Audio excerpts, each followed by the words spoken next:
ಒಬ್ಬರೇ ಬಂದಿದ್ದೇನೆ. ಕಾರಣ ಉಂಟು.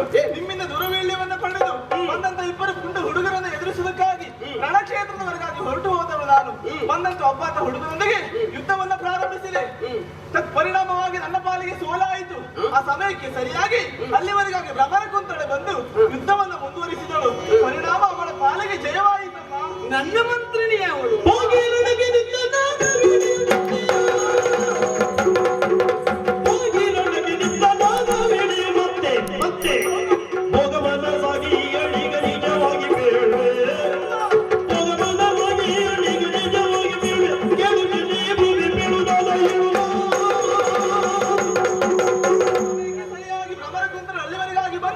ಯುದ್ಧವನ್ನ ಕೈಗೊಂಡು ಅವಳ ಪಾಲಿಗೆ ವಿಜಯವಾಯಿತು.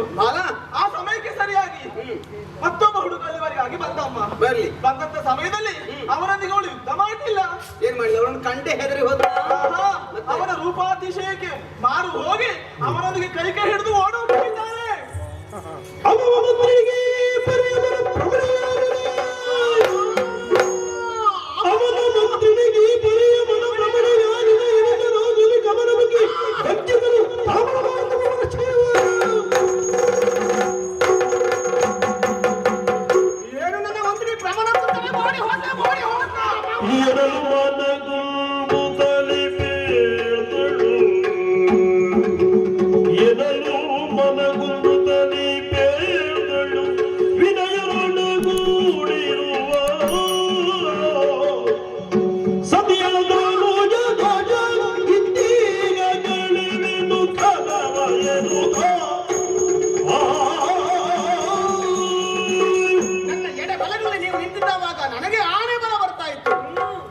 ನನ್ನ ಬಲದ ಯಂತ್ರಿರುವಂತಹ ಭ್ರಮರ ಕುಂತಳೆ ಬಂದಿರುವ ಹುಡುಗನ ಜೊತೆಗೆ ಓಡಿ ಹೋದಲೆ. ಇಲ್ಲಿಯವರೆಗೆ ನನ್ನ ಜೊತೆಯಲ್ಲಿ ಉಂಡ ಅನ್ನದ ನೆನಪಿನದೆ ಹೋಯ್ತು. ಅವಳಿಗೆ ಸರಿಯಾದ ಶಿಕ್ಷೆ ವಿಧಿಸಲೇಬೇಕು. ಅವಳಿಗೆ ಸರಿಯಾದಂತಹ ಶಿಕ್ಷೆಯನ್ನು ವಿಧಿಸಬೇಕು ಅಂತಾದ್ರೆ ಆ ವ್ಯಕ್ತಿ ಎಲ್ಲಿದ್ದಾನೆ ಅಂತ ಯೋಚಿಸಿದ್ದೇನೆ ನಾನು. ಮನದೊಳಗೆ ನಿಶ್ಚಯಿಸಿದ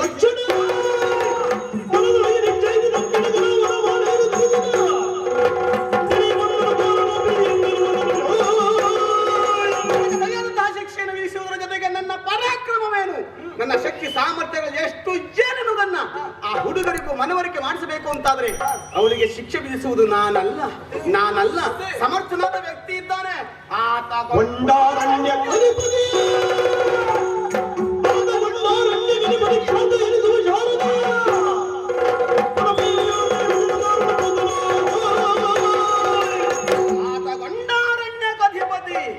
ಆ ಪರಮೇಶ್ವರಿಯಲ್ಲಿ ವರವಾಗಿ ಪಡೆಯುವಾಗ ನಾನು ಅಂತಹದ್ದೊಂದು ಸಹಾಯವನ್ನು ಪಡೆದಿದ್ದೇನೆ. ಘೋರರೂಪಿ ಅವನನ್ನೇ ಕರೆದು ಅವಳಿಗೆ ಸರಿಯಾದಂತಹ ಶಿಕ್ಷೆಯನ್ನು ವಿಧಿಸುವಂತೆ ಮಾಡ್ತೇನೆ. ತಾಯಿ ಭಗವತಿ ಘೋರರೂಪಿ.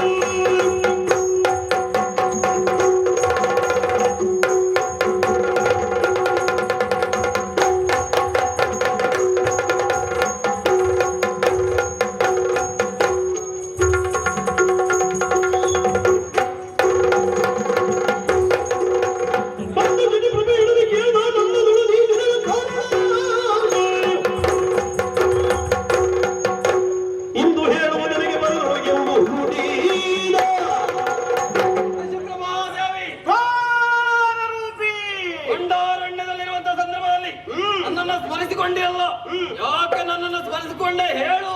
ಕೇಳುವುದೈತೇನೆ. ಕಾರಣ ಬೇಡವೆನು ಸತ್ವರದಿ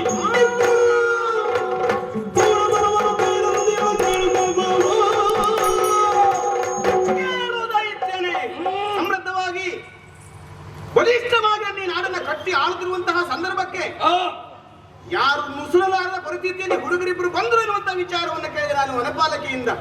ಅವರನ್ನು ಎದುರಿಸುವುದಕ್ಕಾಗಿ ನಾನು ಹೊರಟು ನಿಂತ ಸಂದರ್ಭ ಭ್ರಮರ ಕುಂತಲೆ ಎಂಬ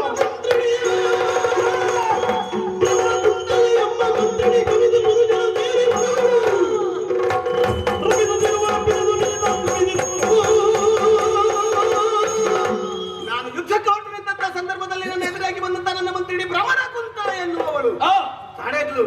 ಯುದ್ಧಕ್ಕೆ ನಾನು ಹೋಗ್ತೇನೆ, ದುರವೀಳ್ಯವನ್ನು ಕೊಡು ಅಂತ ಕೇಳಿದ್ಲು. ಸಂತೋಷದಿಂದ ಅವಳಿಗೆ ದುರವೀಳ್ಯವನ್ನು ಕೊಟ್ಟೆ ನಾನು. ಹೋದಂತಹ ಅವಳು ಯುದ್ಧದಲ್ಲಿ ಅವಳನ್ನ ಸತೆ ಬಡಿಯಬೇಕಾಗಿತ್ತು, ಆದ್ರೆ ಹಾಗೆ ಮಾಡ್ಲಿಲ್ಲ. ಆ ಪುಂಡ ಹುಡುಗರ ರೂಪವನ್ನು ಕಂಡವಳ ಜೊತೆಯಲ್ಲಿ ಓಡಿ ಹೋಗ್ತಾ ಇದ್ದಾಳಂತೆ. ನನ್ನ ವಿಶಾಲವಾದಂತಹ ಅಲ್ಲ ಶ್ವೇತ ಶುಭ್ರವಾಗಿರುವಂತಹ ಕೀರ್ತಿ ಕಲಶಕ್ಕೆ ಮಸಿ ಬಳಿದಿದ್ದಾಳೆ ಅಂತ ಆದ್ರೆ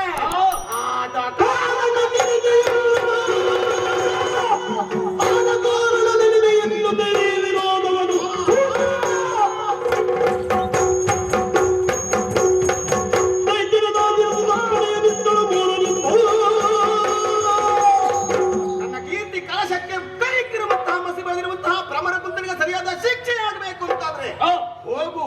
ಅವಳು ಯಾವುದೇ ಅವಸ್ಥೆಯಲ್ಲಿರಲಿ, ಎಂತಹ ಪರಾಕ್ರಮಿಗಳಾಗಿರಲಿ ಆ ಹುಡುಗರು, ಅವರನ್ನೆಲ್ಲ ಸದೆ ಬಡಿದು ಭ್ರಮರ ಕುಂತಳೆಯ ಜಾಡ ಹಿಡಿದು ಕರ್ಕೊಂಡು ಬಾ. ಹೋಗು ಹೋಗು ಹೋಗಲಿಲ್ಲ.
ಇಲ್ಲಂತಾದ್ರೆ ನಿಮ್ಮ ಪ್ರಾಣ ತೆಗಿತೇನೆ.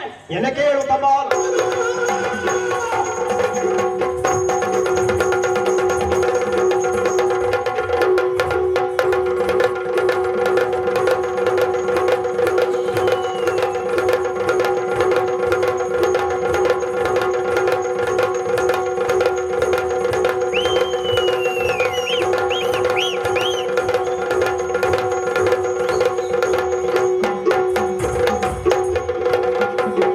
ನನಗೆ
ಅರ್ಥ ಆಯ್ತು.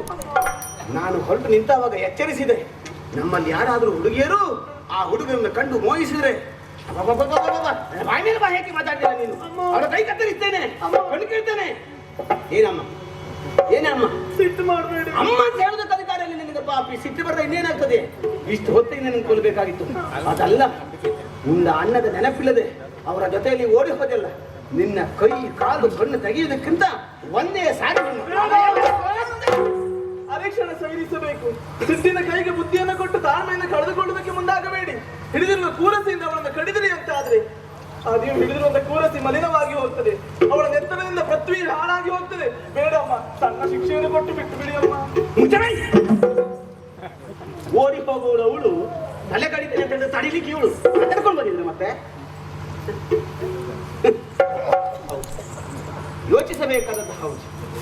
ಯಾಕಂದ್ರೆ ಇವಳ ಕತ್ತನ್ನು ಕತ್ತರಿಸಿದೆ ಅಂತಾದ್ರೆ ನಾನು ಹೆಣ್ಣು, ಇವಳು ಹೆಣ್ಣು, ಹೆಂಗೊಲೆ. ಅದರ ಜೊತೆಗೆ ಇವಳು ಅಪವಿತ್ರವಾಗಿರುವಂತಹ ರಕ್ತ ನಮ್ಮ ಪವಿತ್ರವಾದ ನೆಲದ ಮೇಲೆ ಬಿತ್ತು ಅಂತಾದ್ರೆ ಅದು ಅಪವಿತ್ರವಾಗಿ ಹೋಗ್ತದೆ. ನಿನಗೆ ಸರಿಯಾದ ಶಿಕ್ಷೆ ಆಗ್ಲೇಬೇಕು, ನಿನಗೆ ಸರಿಯಾದ ಶಿಕ್ಷೆ ಆಗ್ಲೇಬೇಕು. ಸರಿಯಾದ ಶಿಕ್ಷೆ ನೀನಿದೆಯಾ? ನೀನು ಸರಿಯಾದ ಶಿಕ್ಷೆಯನ್ನು ಕೊಡಬೇಕು. ರೂಪಿ ಈ ಪಾಪಿ ಒಂದು ಅನ್ನದ ನೆನಪಿಲ್ಲದೆ ಬಂದಿರುವಂತಹ ಹುಡುಗರ ಚಂದವನ್ನು ಕಂಡು ಓಡಿ ಹೋದ್ಲಲ್ಲ, ಅವಳ ಕಾಲುಗಳನ್ನ ಕತ್ತರಿಸಿಬಿಡು. ಕಾಲುಗಳನ್ನ ಕತ್ತರಿಸಬೇಕು. ಅವರನ್ನ ನೋಡಿ ಕೈ ಸನ್ನೆಯಿಂದ ಹತ್ತಿರಕ್ಕೆ ಅವರನ್ನ ಕರೆದ್ಲಲ್ಲ, ಅವಳ ಕೈಗಳೆರಡನ್ನು ಕತ್ತರಿಸಿ ಬಿಡು. ಕೈಗಳನ್ನು ಕತ್ತರಿಸಬೇಕು. ಮೊದಲಾಗಿ ಅವರ ಕಡೆಗೆ ಆಕರ್ಷಿತರಾಗುವುದಕ್ಕೆ ಕಾರಣ ಈ ಕಣ್ಣುಗಳಿಂದ ಅವರನ್ನ ನೋಡಿದ್ಲಲ್ಲ, ಆ ಕಣ್ಣುಗಳನ್ನು ಕಣ್ಣುಗಳನ್ನು ಕಿರಬೇಕಾ? ಕಾಲು ಕತ್ತರಿಸು, ಕೈ ಕತ್ತರಿಸು, ಕಣ್ಣು ಕಟ್ಟು. ಕಣ್ಣು ಕಟ್ಟಬೇಕು. ಯಾವುದಾದ್ರೂ ಒಂದು ಘೋರ ಅರಣ್ಯದಲ್ಲಿ ಹಾಡು ಕೂಪದಲ್ಲಿ ಇವಳನ್ನ ತಳ್ಳಿಬಿಡು. ಒಮ್ಮೆಲೆ ಸತ್ರ ಇವಳಿಗೆ ಶಿಕ್ಷೆಯ ಅನುಭವ ಆಗ್ಲಿಕ್ಕಿಲ್ಲ, ಮಾಡಿದ ತಪ್ಪಿನ ಅರಿವಾಗ್ಲಿಕ್ಕಿಲ್ಲ. ಎತ್ತದು ಭ್ರಮರ ಕುಂತಳ. ಮೊದಲು ಇವಳ ತಲೆ ಬೋಳಿಸು, ಒಳಗೆ ಕೂದಲುಗಳೇ ಇರಬಾರ್ದು. ಅಪ್ಪ ಎಷ್ಟು ಸೊಕ್ಕೆ ನನಗೆ. ನಿನ್ನೆ ಅಂದ ಚಂದದಿಂದಲ್ಲವೇ ನೀನು ಆ ಹೆಣ್ಮಕ್ಳು ಗಂಡ್ಮಕ್ಕಳನ್ನ ಕಂಡು ಮರುಳಾಗಿ ಓಡಿ ಹೋಗುವಂತ ವಲಸನ ಮಾಡಿದ್ದು. ಪೂರ್ವ ವಿಕಾರವಾಗಬೇಕು ನಿನ್ನ ರೂಪ. ಅವಳ ತಲೆ ಬೋಳಿಸಿ ತಲೆಯ ಮೇಲೆ ಸನ್ನಿಯ ಕಟ್ಟೆ ಕಟ್ಟಿ ಕಟ್ಟೆಯ ಮೇಲೆ ಮೆರವಣಿಗೆ ಮಾಡಿಕೊಂಡು ಕರೆದುಕೊಂಡು ಹೋಗಿ ಪೂರ್ವ ಕೂಪದಲ್ಲಿ ತಳ್ಳಿಬಿಡ.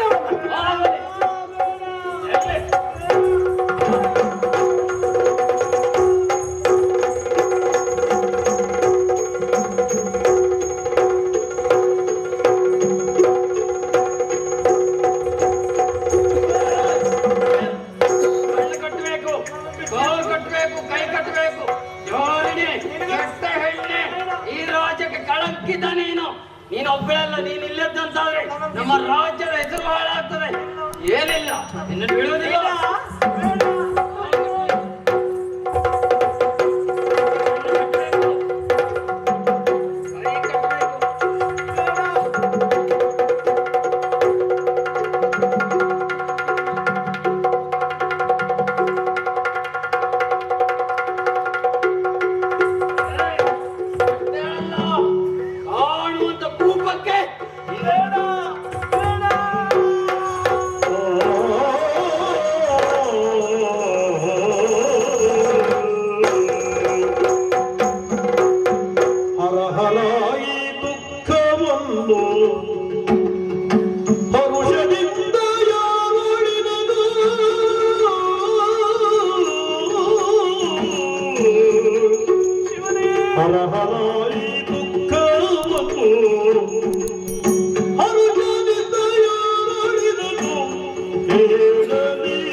ಕಲ್ಲು ಮೂರ್ತಿಯಾಗಿ ಪೂಜೆಯನ್ನು ಪಡೆಯುವಂತ ನೀನು ನನ್ನ ಪಾಲಿಗೆ ಕಲ್ಲಾದೆಯ ತಂದೆ.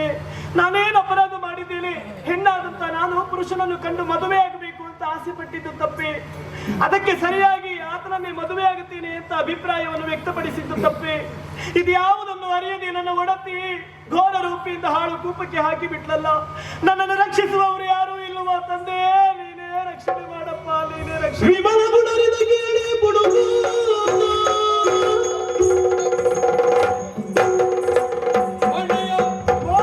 ಎಲ್ಲಿಂದ ಬಂದ, ಹೇಗೆ ಬಂದಂತ ಗೊತ್ತಾಗ್ಲಿಲ್ಲ. ಎಷ್ಟು ಬಾಣ ಬಿಟ್ಟು ನುಗ್ಗುತ್ತಾ ಇದ್ದಾರೆ. ಅಯ್ಯೋ ಕಾಪಾಡಿ ಯಾವುದು ಕೆಟ್ಟ ಸ್ವರ ನಮ್ಗೆ ಕೇಳಿದಾಗ ಉಂಟಲ್ಲ. ಯಾರ ಸ್ವರ ಸತ್ಯ, ಒಳ್ಳೆಯದು ಕೆಟ್ಟದ್ದು ಅಂತ ಆಮೇಲೆ ಬರ್ಬೇಕು. ಯಾರಾದ್ರೂ ಗಮನವಿದ್ರೆ ಕಾಪಾಡಿ. ವಿಮಲ ಗುಣರಿನ ಕೇಳಿ ಮುಳುಗುದ ಕವನ ಮುಗಿಯಲು ಕಂಡು ದುಃಖವದಳಿಸಿ ಬಿಚ್ಚಿ ಕರಗಳ ಕೇಳಿದರು. ಕಾಪಾಡಿ ಕಾಪಾಡಿ. ಬಿಡು ಬಿಡು ದುಃಖವನ್ನು ನುಡಿಯಲು ಬಿಡು ಬಿಡು ದುಃಖವನ್ನು ನುಡಿಯಲು ಬೇರೆಂಬುದಕ್ಕೆ ಹರುಜದಳು ಎಂಬುದಕ್ಕೆ ಹರುಜದಳು ತನಿಗನು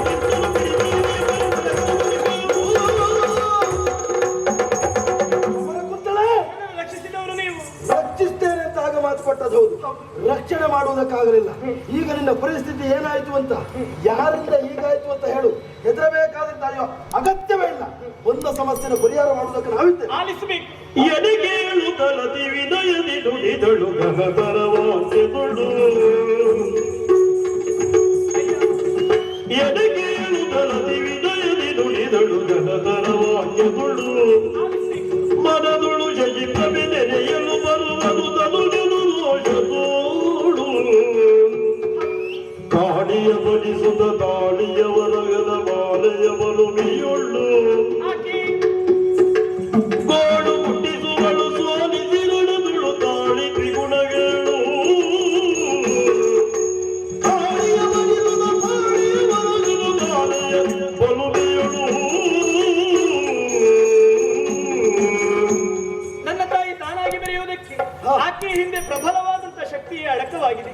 ಈ ಹಿಂದೆ ನನ್ನಮ್ಮ ಘೋರವಾದ ಕಾನನವನ್ನು ಸೇರಿ ಕಾಳಿಕಾ ಮಾತೆಯನ್ನು ತಪಸ್ಸಿನಿಂದ ಪ್ರತ್ಯಕ್ಷೀಕರಿಸಿಕೊಂಡು ವರಹ ಮಾಲಿಕೆಯನ್ನು ಹಾಗೆ ಈಕೆಯ ಸಹಾಯ ಘೋರ ರೂಪಿಯನ್ನು ಪಡೆದುಕೊಂಡಿದ್ದಾಳೆ.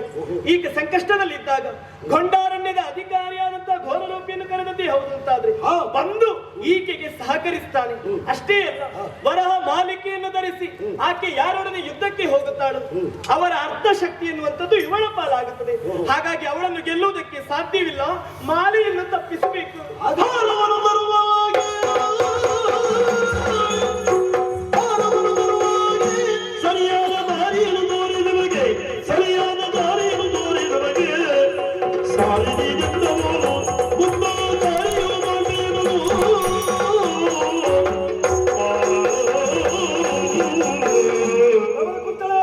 ನೀನಾಡಿದ ಮಾತನ್ನು ಕೇಳಿದ್ರೆ ಆಶ್ಚರ್ಯವೇ ಸರಿ. ನಿನ್ನೊಳತಿಯನ್ನು ಗೆಲ್ಲಬೇಕು ಅಂತಾದ್ರೆ ಲೋಕದಲ್ಲಿ ಮುಖಂಡನಿಂದಲೂ ಸಾಧ್ಯವಿಲ್ಲ.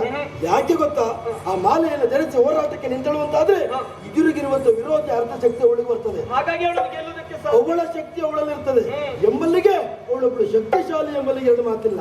ಆ ಹಾರವನ್ನ ಪಡೆಯುವ ಹಾಗೆ ನಮಗೇನಾದ್ರೂ ದಾರಿ ಇದ್ರೆ ತೋರಿಸ್ತೀಯ? ಇರು ರಂಜನವೆನ್ನಲಿ ಅವನೀಗ ನಡೆದಿಬೋದರೆ ಬರಲಿ. ತಲೆಯ ಜನರೇನುಂಟೆ ತಲೆಯ ಜನರೇನುಂಟೆ ಮಾಲಿತರು ಮರೆತರಬಹುದುಂಟೆ.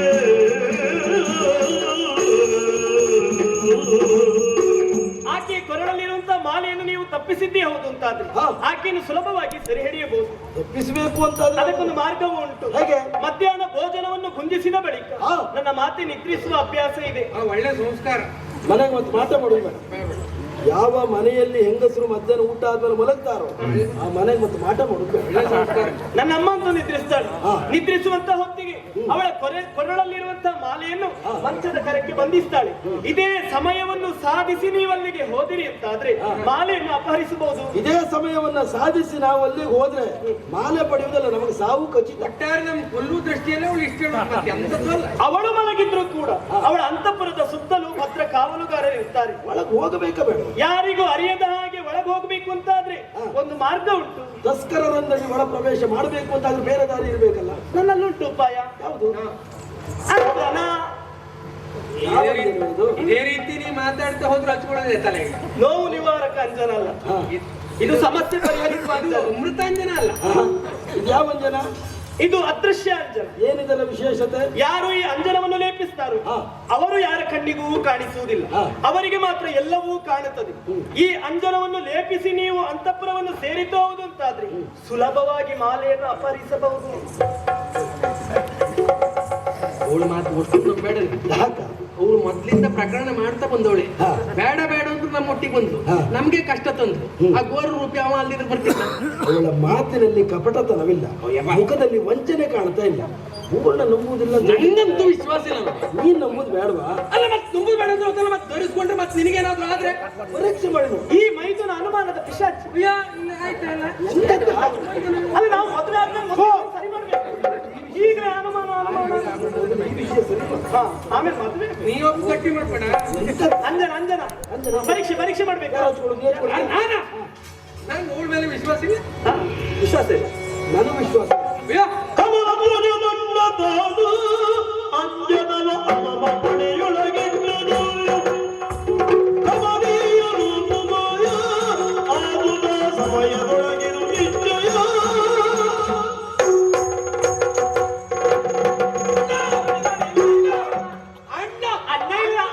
ಅಣ್ಣ ಇಲ್ಲ. ನನಗೆ ಅನುಮಾನ ಇತ್ತು. ಏನು ಇಂಥದ್ದೇ ಮಾಡ್ಬೋಳು ನೀನು ಅಂತ. ನಿಂದೆ ಮಾತ್ರ ಬಿಡೋದಿಲ್ಲ. ಅಣ್ಣ, ಅಣ್ಣ, ಎಲ್ಲಿದ್ದೀಯೋ? ಎಲ್ಲ ಕಾಣುದಿಲ್ವಾ ಪುಣ್ಯ? ಕಾಣುದಿಲ್ಲ. ಸ್ವರ ಮಾತ್ರ ಕೇಳಿ. ಸುಮ್ಮನೆ ಮಾಡಿದರೆ ಮಾಡಿ ಕಣ್ಣು ಮಾತ್ರ ಕಾಣಿಸೋದಿಲ್ಲ, ಚಿತ್ತ ಕಾಣುದಿಲ್ಲ. ಅಣ್ಣ, ನಡೆಯಲೇ? ಅಣ್ಣ, ಮಾತಾಡಿ ನೀವು. ಅಣ್ಣ, ಬೇಕು. ಅಣ್ಣ ನಿನಗೆ ಅಂತದ್ದಿಲ್ಲ, ನಮ್ಗೆಲ್ಲ ಉಂಟು. ಏನು ಉಂಟದ್ದೆಲ್ಲ ಭಾವನೆ. ಭಾವನೆ. ನಾವು ಭಾವರಹಿತನ. ನೋಡ್ರೆ ಗೊತ್ತಾಗ. ಅಣ್ಣ ಬಂದ. ಸರಿ, ನಿನ್ನ ರಕ್ಷಣೆಗೆ ಬೇಕಾಗಿ ನಿನ್ನ ತಾಯಿ ನಿನಗೆ ಕೊಟ್ಟಂತ ಅಂಜನ ನೀನು ನಾನು ಕೊಡ್ತೀನಿ. ಈ ಅಂಜನವನ್ನು ಹಚ್ಚಿಕೊಂಡು ನಾನು ಒಳ ಪ್ರವೇಶ ಮಾಡಿದ್ದೆ ಹೌದು ಅಂತಾದ್ರೆ ಮಧ್ಯಾಹ್ನದ ಊಟ ಮುಗಿಸಿದ ಮೇಲೆ ಮಲಗಿರ್ತಾಳೆ. ಹಾರವನ್ನು ನಾನು ಧರಿಸಿ ಸ್ವೀಕರಿಸಿ ಹೋರಾಟಕ್ಕೆ ಮುಂದಾದ್ರೆ ಅವಳನ್ನು ಗೆಲ್ಲುವುದಕ್ಕೆ ಸಾಧ್ಯ ಉಂಟು. ಜಾಗ್ರತೆ. ನಾನು ಕಾಯ್ತಾ ಇರ್ತೇನೆ. ಒಂದು, ನಾನು ಬರುವಲ್ಲಿಯವರೆಗೆ ಇವಳ ರಕ್ಷಣೆ ಹೊಣೆ ನಿನಗೆ. ಅಲ್ಲ, ನೀವು ಹೋಗೋದು ಅಂತಪುರಕ್ಕೆ ಸ್ವಲ್ಪ ಜಾಗ್ರತೆ ಆಯ್ತಾ? ಕಾಯ್ತಾ ಇರ್ತೇನೆ ನಾನು. ಇವಳ ರಕ್ಷಣೆಯಲ್ಲಿ ಯಾಕೆ ಕಾಯ್ಬೇಕು? ಯಾಕೆ ಕಾಯ್ಬೇಕು? ನಾನು ಹೇಳಿಕೊಡ್ತೇನೆ, ಬನ್ನಿ ನೀವು ಬನ್ನಿ.